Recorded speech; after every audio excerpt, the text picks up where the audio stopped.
Okay, we are joined now by the winner of the first duel race tonight, and that is Brad Keselowski. Brad, with the race going on right now, we'll go right to questions. So if you have one, please raise your hand, and we'll get you a mic. And we will start with Kelly. If you just want to go ahead and holler, Kelly, you're close enough. You're good. Hey, Kelly.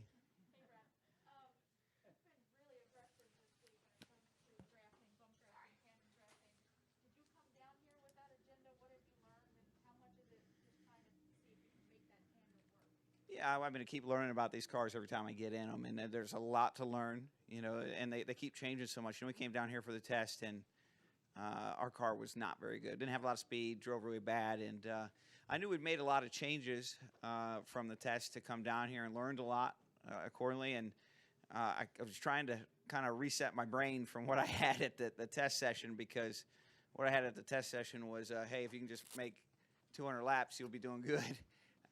So we made some good changes, Matt McCall and the team did, and I think I needed to put those to the test for sure. Yeah, go ahead.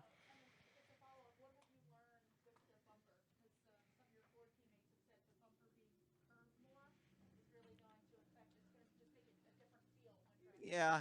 I mean, there's always little nuances, Kelly. I think, the bumpers or something. I'm more worried about the hood flaps than I am the bumpers, and how they bounce back and forth and come out of the cars. But, in theory, it's the same for everybody. So it's just another thing for us to manage. And that's our job as race car drivers, is always to understand the risk versus reward of every move we do, and to be right on the edge but not over it. So that's everything from how the car handles to the mechanicals of the car, and keeping it in one piece. And we want to push all the mechanicals to the edge the same way, and the driver has a huge influence on that. Zach.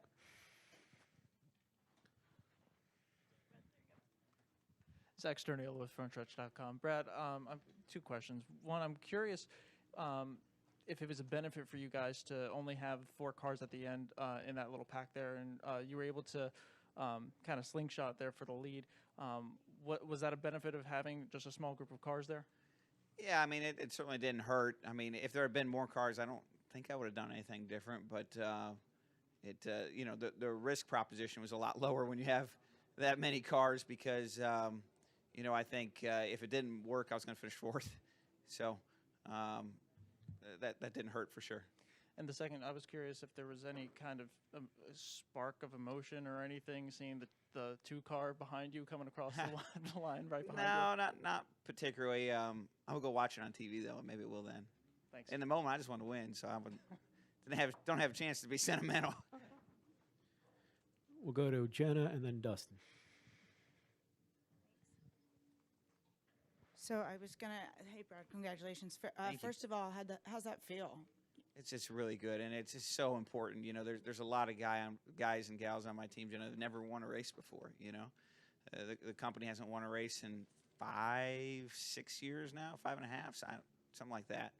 And that's any kind of race. So it's really important to get that winning habits built up, and the only way you can really do that is to go win. So that builds confidence in each other, and builds expectations, and not just the expectations were already there. It's probably the right word. It builds a reality that those expectations can happen. So, we had a really poor showing at the Clash, and we needed something to offset that, and this is a great offset for that.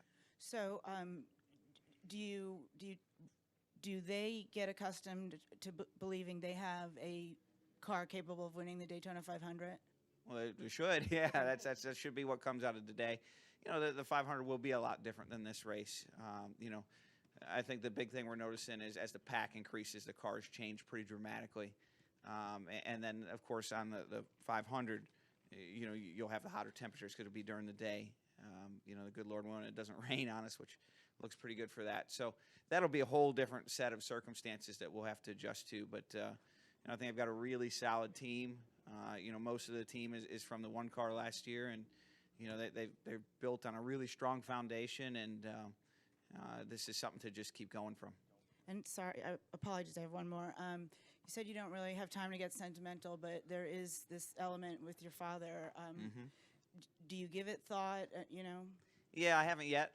Somebody asked me in Victory Lane, and I had my girls with me, and we were doing the hat dance, and so I didn't get to think about that. But Yeah, it was special. We did get to put the decal on right before the start of the race. You know, Ron Drager from ARCA, he had decals made and asked me if I wanted to run one. I said, hell yeah, and came in right before the start of the race and then put it on the car. So, you know, I told my dad last year, because I knew he was pretty sick, and you know, his prognosis was he wasn't going to make it through the summer. I said, Dad, we're going to win the Daytona 500, and he saw how that went. So it's you know, it's bittersweet that it didn't happen while he was still alive, but still glad it's some success. Go to Dustin, then Bob, and then upstairs. Dustin Long, NBC Sports. Why did you make the move with 4 to go as opposed to waiting? Well, because last year in the 500, I ended up in a wad down here. Not that I was okay with that, but I figured maybe I wouldn't end up in a wad with 4 to go. I thought maybe my push would be a little more handleable. Is that a right word? Handling? But handleable, something like that. Where's Nate Ryan, damn it? Manageable, thank you, manageable. And so I got a good push from Chase Briscoe. It was just the right amount, not too much, and then I was able to just, you know, kind of block all the lanes, and my spotter TJ did a good job to manage that for the next, was it 2 or 3 laps? That honestly can't remember how that all played out, but it was perfect. Also, some drivers mentioned they were kind of a little surprised that typically when you go single file here, everybody goes up top, and Yeah. everybody stayed to the bottom, and said they even noticed it in practice a little bit. Is that something you noticed? Is that a quirk, or is that just, I mean, is that something that might play into Sunday, or No, it different definitely will conditions? play into Sunday, Dustin. The cars are built symmetrical, and you know, last year's car was built asymmetrical. And so this car is built symmetrical, and specifically how that affects it is when the cars were asymmetrical, the side draft off the right side was really, really sensitive, and the side draft off the left side was not sensitive at all. Well, was minimally sensitive. And so you never wanted to kind of expose your right side. And if somebody got underneath you, you could, you know, come back down and grab their right recorder panel and just stop them. And so that naturally created this, you know, kind of gravitation towards the top lanes at a lot of the plate tracks. With this car being symmetrical and that not being the case, you know, I think the racing will be significantly better because that high lane freight train won't be there. And I felt like early in the race, you know, I was behind Ryan Blaney for a while early in the race, and I was ready to go. And he stayed calm, which was smart on his part, I guess. But he stayed calm, but I felt like we could have pushed and made the second lane work. But I think all of us wanted to get through that pit stop and stretch our legs out and take it from there. We're going to Bob. Bob Honkers, Fox Sports. Were you the one who was able to put the sticker on the car, or were you already in the car? The team did right before I got there. So did you see them do it? No, and I was didn't. there any emotion? No, to that? it happened while I was in driver intros, but that's okay. There's no pride in authorship for me, but pride is that it was on there. And do you guys know kind of how to bump draft yet? There's a lot of talk about the different bumpers and the foam in there, and whether you really know the feel. Or are you Did still we know learning? it before? I mean, you know, Bob.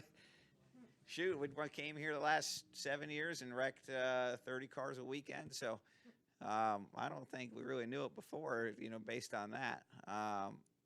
So I think we'll pick up as much as we can pick it up, and then we'll push it to its limits. Go upstairs to the press box.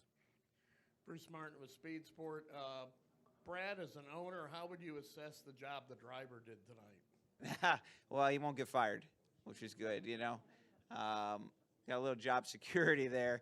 But, you know, there's some things I could have done better, I'm sure. But it's good at being patient, putting ourselves in position at the end. And I give a lot of credit for my crew on executing the pit stop really well to put us in position where we could kind of control our own destiny there. So then for me, it was just finding the right opportunity and capitalizing on it, and you know, working with my spotter. That was important once we did get the lead to manage it and keep ourselves there. And in spite of last year's finish in turn 3, the fact that the drivers right behind you were all former teammates, did that kind of help or hinder how you thought the race may finish, realizing that, you know, it's a qualifying race. There's no reason to have any urgency. Yeah, I mean, there's still urgency. There's, you know, 10 points on the line and a trophy and a check, right? So we wanted all those. Anything else from the press box? Nothing else from the press box. One back here, I think. Thank you. Mark? I can hear you, Mark. Go ahead. Mark Carroll, PRN. Brad, you talked a moment ago about, winning mentality. How do you establish and what's the balance for a team that has struggled to say it's about winning? Yes, we can be happy about a top 10 or top 5, but we can never be satisfied unless it's a win, which is a mindset that hasn't obviously been there for a while. How do you establish that balance? I just, for now, it's setting the bar really high, Mark. It's having people that hold those same beliefs, surrounded by them, and then executing around them. It's pushing in every way and every day, not accepting less than our maximum potential. And I think that's what we saw today was our maximum potential. So there's a really good group of people here. We've assembled a great team, kind of in the dark, and now we get to show it. Dustin? Dustin Albino, JC.com, here in the middle, Brad. Your brother actually pointed this out on Twitter, but there was a moment where it was you, Briscoe, Cindric, Blaney, Reddick all in the top 5. Yeah. Obviously, it's like a reunion tour. Obviously ties to the truck team. Like, Yeah. Did you notice that? Or is No, there I didn't. any significance No, to it? I'm getting in the car. I'm just, you don't have a chance to think about that. And honestly, I can only see one in front and one behind anyway. So, no, that's cool. That was kind of had ourselves our own little duel, didn't we? But I'm really happy for each one of them and their success. And, I played a role, but it was pretty small. They're doing a lot of their work on their own to get where they're at and doing a great job at it. No problem. Any final questions for Brad? Oh, up here to Deb, and we'll wrap it up there. Brad, Deb Williams with RacingToday.com. When Edsel Ford came into Victory Lane, did that surprise you? And what did that mean to you? Well, I didn't know he was here, so it kind of surprised me that way. Like, you're here on a Thursday? Usually those guys must have been really cold in Michigan. Really cold. I feel you, Ed. So I came down here a couple weeks ago. No, I was happy to see him. He's a great guy. He's been so supportive of me and kind. And, we need that support. We can't do this without, a great manufacturer support. And we need those guys to be excited and hungry and engaged. And when you win, it brings them to victory lane, right? But it does more than bring them to victory lane. It brings them to the table with all the things behind the scenes that we really need to be able to compete at a high level. So I told those guys we're going to win races this year, and I'm not sure they believe me, but it's good to see them in victory lane and be able to validate it really early. Thank you. All right, Brad. Well, congratulations on tonight's win, and good luck on Sunday. Thank you. Hope to see you again on Sunday.